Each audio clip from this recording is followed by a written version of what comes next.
తండ్రి కుమార పరిశుద్ధాత్మ దేవునికి వందనాలు స్తోత్రాలు చెల్లించుకుంటూ, ప్రియమైన దేవుని బిడ్డలారా, మీరందరూ దేవుని కృపలో క్షేమంగా ఉన్నారని దేవునికి వందనాలు చెల్లించుకుంటున్నాము. ఈ దినమందు పుట్టిన దినములు, వివాహ దినములు జరుపుకుంటున్న బిడ్డల కొరకు దేవునికి వందనాలు చెల్లించుకుంటూ, ఈ సంవత్సరాది నుండి సంవత్సరాంతం వరకు వారు దేవుని కృపలో వర్ధిల్లాలని, దేవుని ఆశీర్వాదాలతో జీవించాలని మేము ప్రార్థన చేస్తున్నాము. అట్టి కృప మీకు అనుగ్రహింపబడును గాక.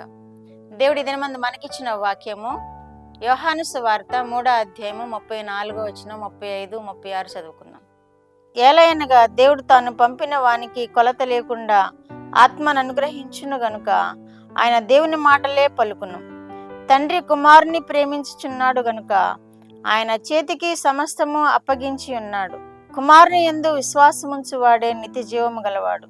కుమారునికి విధేయుడు కానివాడు జీవం చూడడు, కాని దేవుని ఉగ్రత వాని మీద నిలిచియుండును.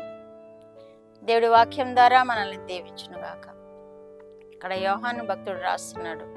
శిష్యుడైన యోహాను ఈ పుస్తకం రాశారు కదా, ఆయన తెలియచేస్తున్నారు ఏమని అంటే, దేవుడు తాను పంపిన వానికి కొలత లేకుండా ఆత్మను అనుగ్రహించును అని తెలియజేస్తున్నారు. ఎవరు పంపారు అంటే, ఎవరిని పంపారు అంటే, యేసుక్రీస్తు ప్రభువారిని శరీరధారిగా ఈ లోకానికి పంపించిన తండ్రి ఏమనుగ్రహిస్తారంటున్నారు? కొలత లేకుండా ఆత్మను అనుగ్రహించును అని తెలియజేస్తున్నారు. ఇంకా సర్వము ఆయనే అన్నమాట. పరిపూర్ణత కలిగినటువంటి దేవుడుగా యేసుక్రీస్తు ప్రభువారు భూమి మీదకి వచ్చారు.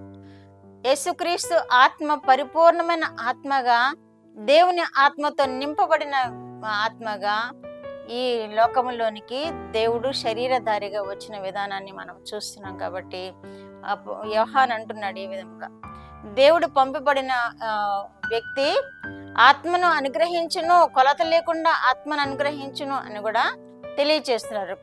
ఆయన దేవుని మాటలే పలుకును, కానీ మరి ఏది పలుకరు అని కూడా తెలియచేస్తున్నారు. ఎందుకంటే యేసు ప్రభు వారు కూడా చెప్పారు, సువార్తలు బోధిస్తూ ఉన్నప్పుడు, ఆయా ప్రాంతాలు తిరిగి బోధిస్తూ ఉన్నప్పుడు యేసు ప్రభు వారు తండ్రి ఏ మాట అయితే నాకు వినిపింప చేస్తాడో ఆ మాటలే నేను పలుకుతున్నాను అని తెలియచేశారు.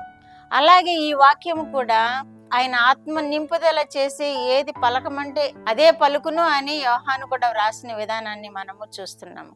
కాబట్టి మన యేసు ప్రభువారు పరిపూర్ణమైన దేవుని స్వభావము, దేవుని ఆత్మ కలిగి శరీరధారి అయిన మానవుడిగా మన మధ్యలోనికి వచ్చిన ఈ పండుగ దినాలని మనం జ్ఞాపకం చేసుకుంటున్నాం. కనుక ఈ పండుగ దినాల్లో ఆ యేసుక్రీస్తు యొక్క మహిమ స్వరూపాన్ని, ఆ యేసుక్రీస్తు యొక్క ఆత్మస్వరూపాన్ని, దేవుని యొక్క ఆత్మస్వరూపాన్ని కలిగిన ఈయనను మనము హృదయపూర్వకంగా సేవించినప్పుడు ఆయన అన్ని అద్భుత కార్యాలు చేస్తాడని మనకి వాక్యంలో తెలియజేయబడుతుంది.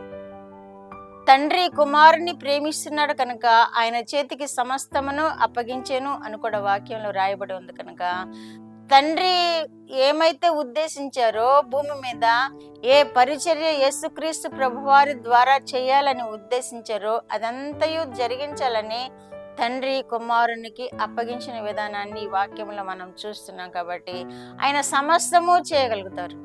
సమస్తము తండ్రి ఏ కార్యాలు చేశారో యేసు ప్రభువారు కూడా అదే కార్యాలు చేశారు. యెషయా గ్రంథంలో, కీర్తన గ్రంథంలో, లూకా సువార్త 4వ అధ్యాయంలో ఆయన ఏమేమి చేయడానికి వచ్చారో అని వ్రాయబడి ఉందో అవన్నీ జరిగించారు. తండ్రి యొక్క చిత్త ప్రకారమే, తండ్రి యొక్క మాట ప్రకారమే యేసుక్రీస్తు ప్రభువారు సమస్త కార్యాలు జరిగించారని మనం ఈ వాక్యాల ద్వారా చూస్తున్నాం. కాబట్టి సర్వశక్తి కలిగిన దేవుడైన యేసుక్రీస్తు ప్రభువారిని మనం హృదయపూర్వకంగా అంగీకరించినప్పుడు ఆయన వల్లనే నిత్య జీవము కలుగును అని కూడా యోహాను సువార్త యోహాను శిష్యుడైన యోహాను రాసిన విధముగా యేసుక్రీస్తు ప్రభువారిని నమ్ముకుంటేనే మనకు నిత్య జీవం అని తెలుస్తుంది. యేసుక్రీస్తు ప్రభువారిని నమ్ముకోకపోతే మనకు నిత్య జీవం లేదు అని కూడా ఈ వాక్యాల ద్వారా తెలుస్తుంది. యేసుక్రీస్తు ప్రభువారే బోధించారు కదా, నా ద్వారానే తప్ప మరెవడునో పరలోక రాజ్యంలో ప్రవేశించుట దుర్లభము అని చెప్తున్నారు కదా. నా ద్వారానే, నేనే మార్గమును, నేనే ద్వారమును అని తెలియచేస్తున్నారు కదా. కనుక యేసు ప్రభువారే మనకు నిత్య జీవం ఇచ్చే దేవుడని గ్రహించి యేసు ప్రభువారిని మన పూర్ణ హృదయంతో సేవిద్దాము, ఆరాధిద్దాము. ఆయన జన్మంను ధ్యానించి ఆయనకి స్తుతి చెల్లిద్దాము. అట్టి కృప వినిచిన బిడ్డలందరూ పొందుకుందరుగాక. ప్రార్థన. మా దేవా, మా ప్రియ పరలోక ప్రభువా, మీ పరిశుద్ధ పాదములకు వందనాలు, స్తోత్రాలు.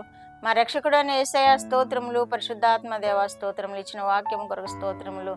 దేవా నాయన మీ మాటలను మేము కూడా విని ప్రభువా తండ్రి వద్ద నుండి మీరు ఏమి మాట్లాడుతున్నారో అవి మేము కూడా విని నాయన అనుసరిస్తూ మీరిచ్చే ఆశీర్వాదాలు జీవము నిత్య జీవము పొందుకునేలాగా వింటున్న బిడ్డలందరికీ మాకు అనుగ్రహించమని యేసుక్రీస్తు వారి పేరట ఈ మనవులు మీ పాదముల మీద వేడుకుంటున్నాను పరమ తండ్రి. ఆమేన్.